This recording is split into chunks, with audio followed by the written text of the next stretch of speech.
J'avais eu la piqûre des montagnes. C'est ça, c'est Expo 86, Lac-Louise. C'est là que, pour la première fois, j'ai vu les Rocheuses. Puis ça m'a marqué, ça m'a marqué. J'étais établie, j'avais une belle vie, c'est sûr que j'avais une belle vie. Mais tu sais, il y avait toujours un petit creux. Ça l'a pris du courage de décider de sortir de son confort, de prendre ma chance. Prendre ma chance, ça vaut la peine.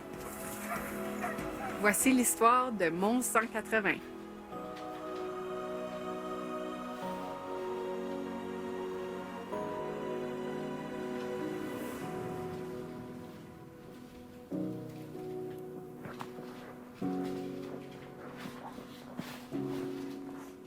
Je suis Pascal Marceau. Je suis née à Sudbury, en Ontario. J'habite ici à Canmore, en Alberta. Quand j'étais jeune, je me souviens qu'on jouait, on jouait aux Olympiques dans la rue. Pascal Marceau a toujours été une grande sportive, carburant aux défis. Des sports d'équipe aux courses d'aventure, elle développe aussi une passion pour la montagne qui l'amène à s'installer à Canmore, au pied des Rocheuses. Il va falloir aller faire notre pèlerinage annuel À Tasting à Tasting Peak.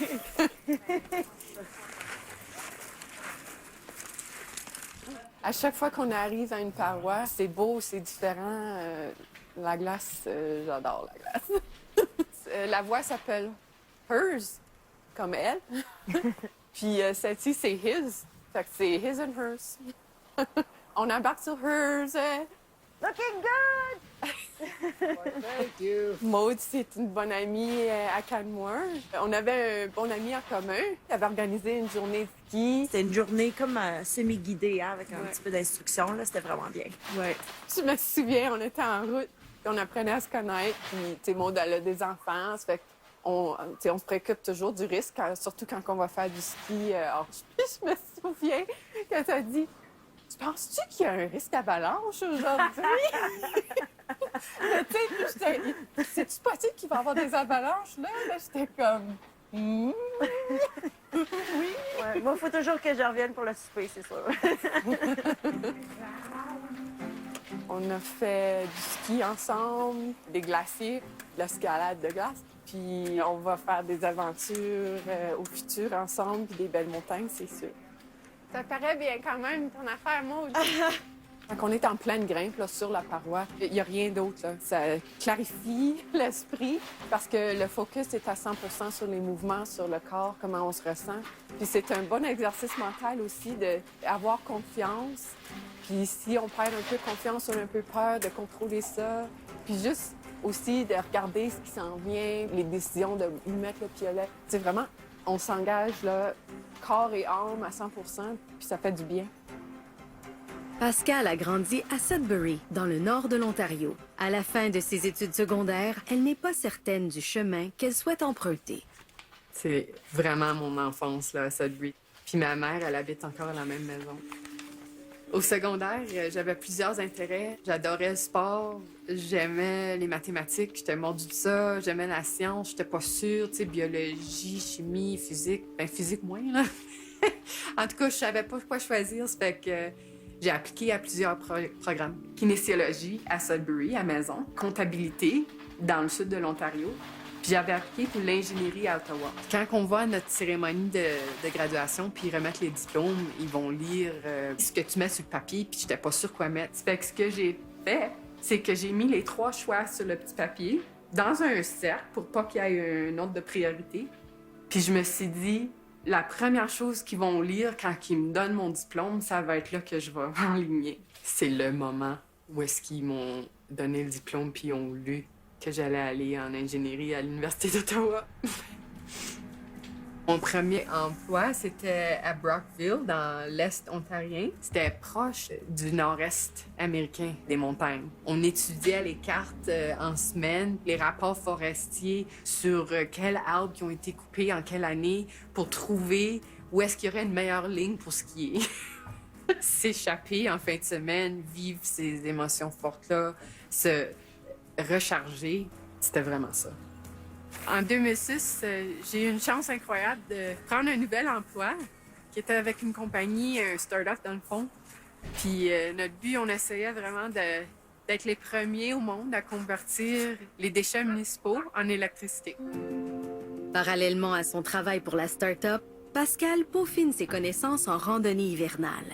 Elle suit des formations en montagne dans l'Ouest canadien et aux États-Unis avant de s'attaquer à des sommets plus difficiles en Bolivie et au Pérou. Tout allait super bien avec la compagnie, une étape après l'autre pour démontrer que la technologie était viable, était vendable. Mais, malgré tous les gros succès techniques, on a rencontré des problèmes plus du côté politique et financier. On a perdu la confiance des investisseurs pour des raisons, je pourrais en jaser longtemps, là, mais des raisons frustrantes et quand même assez poches. Puis une fois que tu parles la confiance, ça a dégringolé vraiment vite. Puis la compagnie, finalement, a fait faillite. Ça fait qu'après 400 millions de prélèvements de fonds privés, puis 10 ans de ma vie, de vraiment arriver au point où est-ce que la technologie fonctionnait. On était capable d'alimenter à peu près 20 de la ville d'Ottawa avec ces déchets. Finalement, il a fallu fermer les portes. Puis pour moi, ça a été un point de non-retour.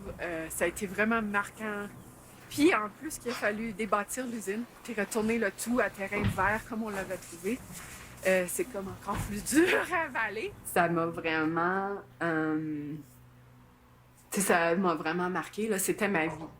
En ce moment-là, mon partenaire et moi, on avait fait le choix de ne pas avoir de famille. Puis moi, je me dis, mon bébé, là, c'était cette usine, c'était ce procédé, c'était ce que ça pouvait faire pour la planète. Puis de voir que ça l'a tout dégringolé, tout déballé tellement vite. J'avais pu, tu sais, j'ai vraiment... Il a fallu que je prenne une pause, là, puis que j'absorbe ça.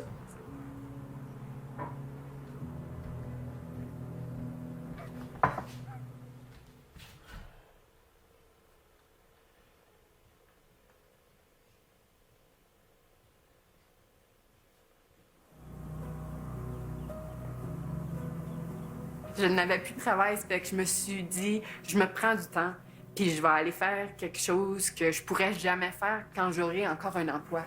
J'ai pris comme objectif un voyage plus prolongé. Je m'enlignais pour les montagnes et j'ai choisi l'Alaska. J'étais seule parce que, en même temps, mon partenaire et moi, on a aussi décidé de prendre chacun un différent cheminement. J'ai fait de la randonnée, j'ai rencontré des grizzlies tout seul. Malgré les inquiétudes de sa famille, Pascale découvre en Alaska un nouveau mode de vie qui lui convient parfaitement. Mes parents, ben c'est sûr, c'est des parents. Même quand on a 39 ans, ils s'inquiètent quand même pour mon bien-être. Ils se posaient beaucoup de questions sur ce que j'allais faire. Il y avait beaucoup de pression aussi de mes coéquipiers de travail qui avaient tous retrouvé de nouveaux emplois. Puis le monde me mettait beaucoup de pression sur « Hey, mais là, vraiment, il faut que tu trouves un nouveau travail. Puis qu'est-ce que tu vas faire dans la vie? » Puis moi aussi, je la ressentais la pression sur moi-même, je m'inquiétais. Mais il y avait une petite voix dans moi à travers l'été qui s'est dit non, je suis pas prête de retourner. Puis j'ai appris aussi à vivre très simplement avec juste mon sac, puis dépenser très peu. Ça fait que le petit peu d'argent que j'avais, je savais que je pouvais l'étirer. Puis c'est là que j'ai décidé que j'allais poursuivre l'idée d'aller au Népal. Je suis encore en Alaska, mais je commence à mijoter le Népal.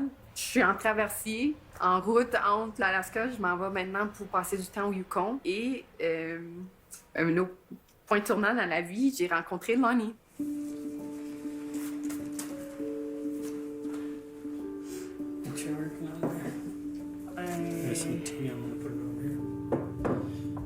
This lady was sitting next to me with she had a backpack on and she looked like she was quite an adventurer. I thought maybe she was a climber. And so I asked her, I said, do you climb? Est-ce que tu fais de la grimpe? She thought that was my pickup line. On jase, puis j'apprends que lui aussi s'enlignait pour le Népal à l'automne. I said, well, let's meet in Kathmandu for coffee.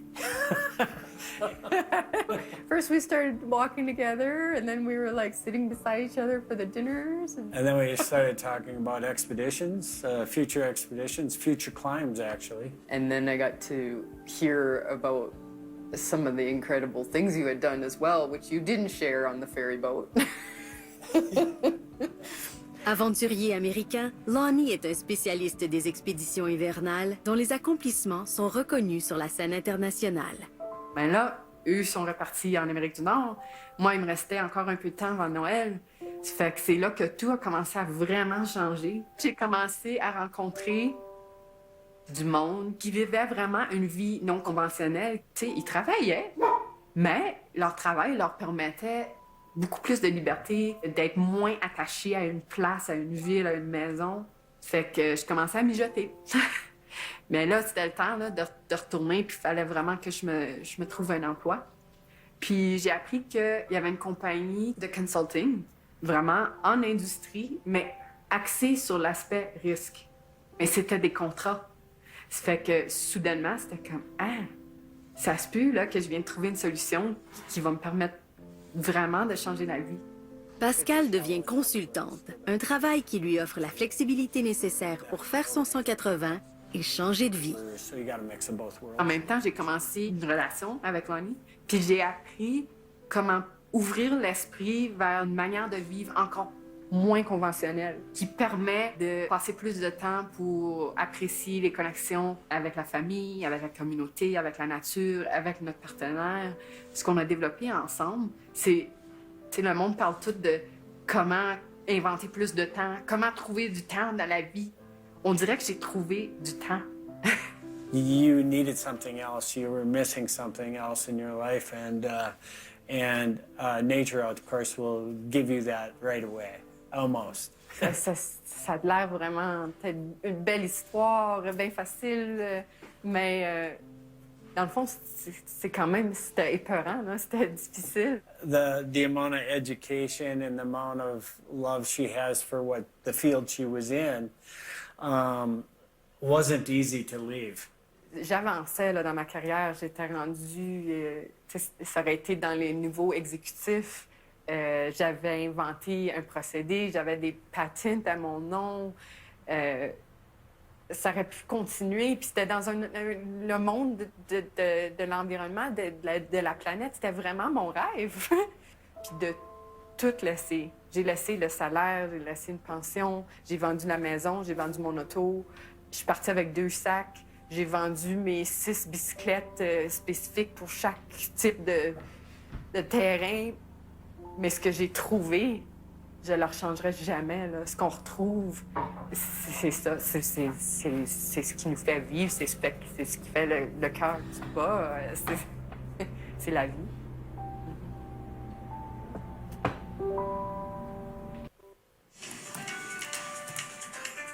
Oui, allô? Ah oui, il fait toujours beau dans les montagnes. Chaque contrat est toujours différent. Ça, c'est la chose que j'adore. Là, ça se répète jamais. Il va y avoir une activité, on va leur demander, dans le fond, de vendre leur salade. On veut les mettre dans une bonne position là, pour vraiment se faire comprendre. Fait que dans le fond, c'est de voir si on ressent un changement de culture, voir si les gens sont plus impliqués. Est-ce qu'ils ont plus de voix? Est-ce qu'ils s'approprient un peu plus? OK. Je trouve que jusqu'à date, chaque contrat, chaque ville, chaque équipe avec qui j'ai travaillé m'a ouvert les yeux, m'a enseigné de quoi. Non, c'est magique, là. Son nouveau mode de vie lui permet de vivre pleinement sa passion pour l'aventure.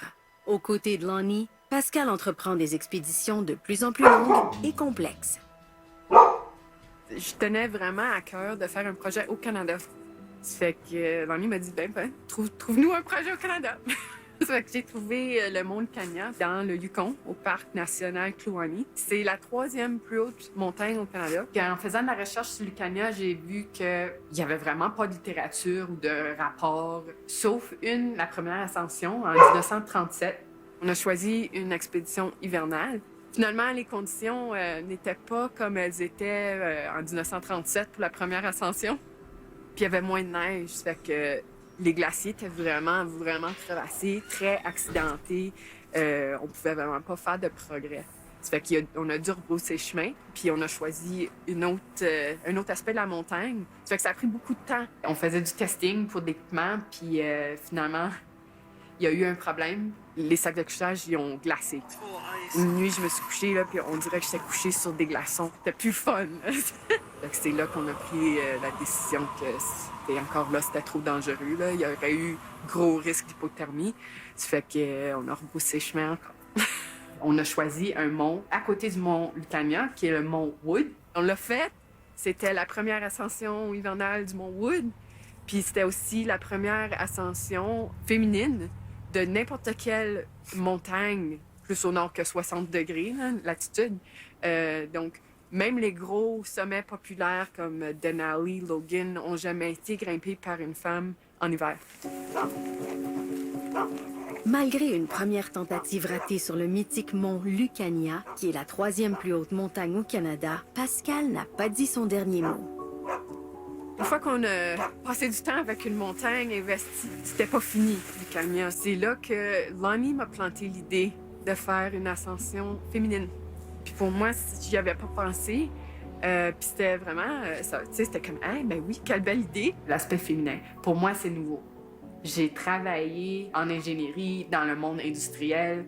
C'est rempli d'un milieu masculin. Même dans mes études, le programme d'ingénierie, c'était beaucoup plus d'hommes que de femmes. Dans le sport de course d'aventure, le format officiel, c'est toujours 3 hommes et une femme. En escalade, surtout en alpinisme, il y a beaucoup d'hommes. Alors, pour moi, l'idée d'aller faire un projet, une équipe entièrement féminine, c'était vraiment un risque. Ça fut un cadeau, une autre chose qui m'a vraiment transformée. Pascal devait faire l'ascension du mont Lucania avec son amie Maude, mais celle-ci n'a pas pu se joindre à l'aventure. C'est Eva qui l'a remplacée pour relever le défi de cette toute première expédition 100% féminine. I'm so excited to hear about your patrol. Actually, I was thinking about you quite a bit and just thinking about your feeling of security being on skis as compared to the way we were traveling. I can't think of any day that was smooth in the sense of no pain, no challenge, no fatigue. There was always something, but we both had a certain level of acceptance of those challenges that enabled us to not be overtaken by them and to keep that sense of humor and that playfulness. Yeah. Café chez Eva. Il y a eu un moment en redescendant où est-ce qu'on avait eu des problèmes avec notre bouffe. On manquait de nourriture. Puis on avait faim, là. Ça faisait des journées qu'on mangeait moins. Puis on avait perdu le site où est-ce qu'on avait laissé notre nourriture. Puis Eva, elle nous partageait un morceau de chocolat. Moi, j'avais l'autre moitié. Puis après ça, on avait comme une petite rondelle de viande. Puis... mais comme il nous restait vraiment rien. Là. Mais c'était comme si on a eu un super repas spécial. Fait que c'était café chez Eva. I think that was such a good example of bringing like joy and playfulness and just feeding off of each other too. Yeah. Après avoir passé une vie en équipe avec des hommes, même s'ils me supportent à 100%, il y a quelque chose en moi qui faisait que je laissais toujours quelqu'un de plus vite, de plus d'expérience, de plus fort, de prendre la charge quand c'était devenu sérieux. Mais en étant en équipe féminine, on a appris à connaître nos forces, ce qu'on aimait plus puis moins, puis on se les partageait, le lead, puis on l'a fait.